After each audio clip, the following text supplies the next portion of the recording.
perusahaan jasa titipan, dia juga harus bertanggung jawab dong ya. Nggak boleh salah satu pihak atau dua-duanya lepas tangan. Kok saya nggak terlalu setuju ya. Jadi dua-duanya harus bertanggung jawab. Misalnya gini, kalau Bea Cukai memastikan bahwa tidak ada barang yang tercecer ya, katakan, atau terambil, buat dong berita acara dengan si PT, perusahaan titipan, kan gitu misalnya. Nah, kalau sudah ada keterangan seperti itu dari Bea Cukai, maka yang bisa disalahkan tinggal satu pihak, yaitu perusahaan titipan. Nah, itu kan tinggal mekanisme sebetulnya di lapangan seperti ya. Oke, mungkin bisa diusulkan oleh Pak Kabadan. Ini yang pertama, dan yang kedua nih Pak. Saya nih tunggu, aku ini langsung nyelonong masuk. Aku nggak nyalamin siapa, ada siapa nih di Zoom ini, kita berdua aja atau gimana? Kita berdua Pak, tapi berdua. penontonnya Bapak sudah 364 orang yang nungguin mulai tadi. Iya, salam buat semua dong Mbak Yuni. Siap, karena semua orang nungguin Bapak nih. Selama ini kita kehilangan Bapak, waktu Bapak ulang tahun pun saya nggak bisa mencari nomornya Bapak baru. Banyak orang mengatakan bahwa kau dan aku ada masalah. Oh ya? Masalah apa tuh? Ya karena kita nggak komunikasi, padahal semuanya baik-baik saja. Oh iya. Karena nomornya Bapak kan kena satgas atau kena santet.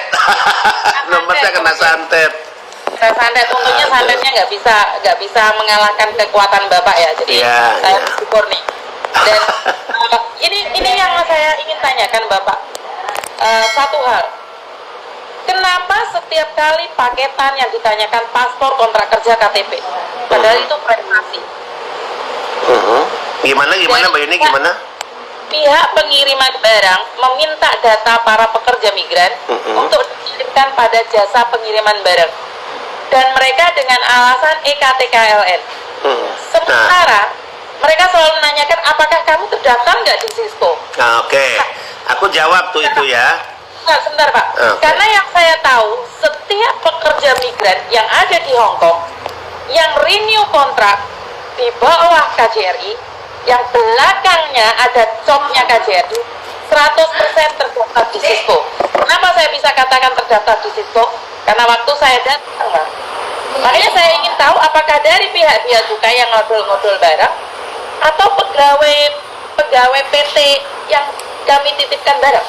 Itu sebenarnya butuh klarifikasi kedua belah pihak ya Pak ya. Benar. Dari jasa pengiriman atau dari Bea Cukai sebenarnya nggak.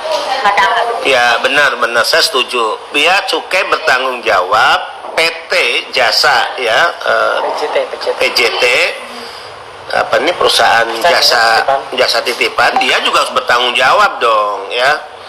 Nggak boleh salah satu pihak atau dua-duanya lepas tangan. Kok saya nggak terlalu setuju ya.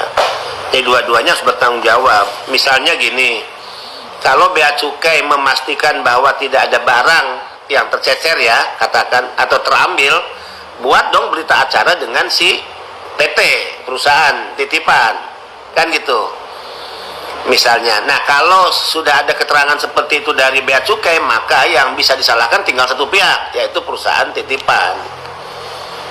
Nah, itu kan tinggal mekanisme sebetulnya di lapangan seperti apa ya. Oke, mungkin bisa diusulkan oleh Pak Kabadan. Ini yang pertama, dan yang kedua nih Pak. Saya nih tunggu, aku ini langsung nyelonong masuk. Aku nggak nyalamin siapa, ada siapa nih di Zoom ini, kita berdua aja atau gimana? Kita berdua Pak, tapi berdua. penontonnya Bapak sudah 364 orang yang nungguin mulai tadi. Iya, salam buat semua dong Mbak Yuni. Siap, karena semua orang nungguin Bapak nih. Selama ini kita kehilangan Bapak, waktu Bapak ulang tahun pun saya nggak bisa mencari nomornya Bapak baru. Banyak orang mengatakan bahwa kau dan aku ada masalah. Oh ya? Masalah apa tuh? Ya karena kita nggak komunikasi, padahal semuanya baik-baik saja. Oh iya. Karena nomornya Bapak kan kena satgas atau kena santet. Nomornya kena santet. Untungnya santetnya nggak bisa mengalahkan kekuatan Bapak ya. Jadi saya bersyukur nih. Dan ini yang saya ingin tanyakan Bapak. Satu hal, kenapa setiap kali paketan yang ditanyakan paspor, kontrak kerja, KTP, padahal itu privasi?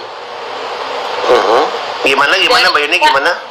Pihak pengiriman barang meminta data para pekerja migran untuk dikirimkan dikirimkan pada jasa pengiriman barang. Dan mereka dengan alasan EKTKLN. Sementara mereka selalu menanyakan apakah kamu terdaftar nggak di Cisco. Nah, oke. Aku jawab tuh itu ya. Nah, sebentar Pak. Karena yang saya tahu, setiap pekerja migran yang ada di Hong Kong, yang renew kontrak di bawah KJRI, yang belakangnya ada jobnya KJRI, 100% terdaftar di Cisco.